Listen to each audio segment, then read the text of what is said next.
Bon, là, j'embarque dans une voiture de police, mais c'est pas pour les mauvaises raisons, c'est vraiment pour le tournage. On va se diriger vers l'école des Estacades. Donc, j'ai choisi un lieu, en fait, où est-ce que c'est une école. Bientôt, la zone va devenir 30 km/h, de faire de la visibilité puis de rappeler aux gens. À Trois-Rivières, pour la dernière année scolaire, par exemple, vous avez donné combien de contraventions? On en a donné près de 650 constats d'infraction dans les zones scolaires.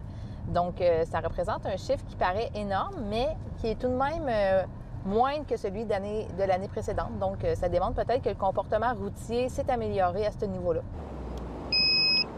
À chaque fois qu'on va utiliser un appareil cinémomètre, on a des tests d'exactitude à faire pour s'assurer que l'appareil fonctionne bien. Puis ça, on va le faire avant et après. Donc, comme vous voyez sur le panneau ici, là, on a des distances qui ont été précalculées là, vraiment de façon scientifique et exacte. Donc, on va prendre la mesure, puis elle devrait normalement correspondre à celle-ci. OK, là, je le vois, le petit point.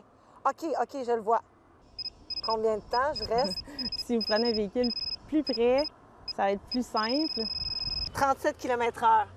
Et il était à 148,2 mètres. 41 km. Donc, les gens, en ce moment, respectent la limite de vitesse parce qu'actuellement, vu qu'on n'est pas le 1er septembre... C'est une zone de 50. C'est une zone de 50. Eh bien, on ne peut pas l'utiliser quand on est en mouvement. Donc, il faut être vraiment statique à un endroit précis. On entend parfois dans le discours ambiant « Ah, ça, c'est une trappe à constat ». Comment vous percevez ça, vous?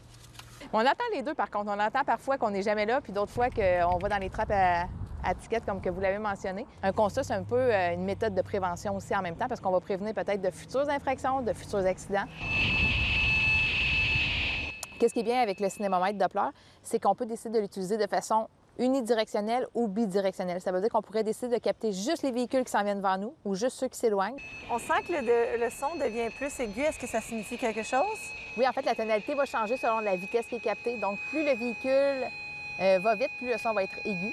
Puis, plus il ralentit, plus ça va devenir grave. Et souvent, quand le conducteur nous voit, eh bien là, on va constater là, que la tonalité va changer parce qu'il va appuyer sur les freins ou lâcher l'accélérateur. Puis, contrairement au laser, lui, vous pouvez l'utiliser lorsque la voiture de patrouille se déplace. Absolument. Donc, il est fixé. On le branche tout simplement. Est-ce que l'appareil est activé 24 heures sur 24 dans la voiture? Non, parce qu'il faut vraiment qu'on détecte un véhicule, qu'on le voit, qu'on fait une certaine estimation. Puis c'est à ce moment-là qu'on va ouvrir l'antenne et qu'on va décider de capter cette vitesse-là. Tu sais, si le matin, il est parfaitement calibré, on donne des constats au courant de la journée, puis que le soir, il n'est plus calibré, bien à ce moment-là, on va canceller tous les constats parce qu'on ne sait pas c'est à quel moment que l'appareil a cessé de fonctionner.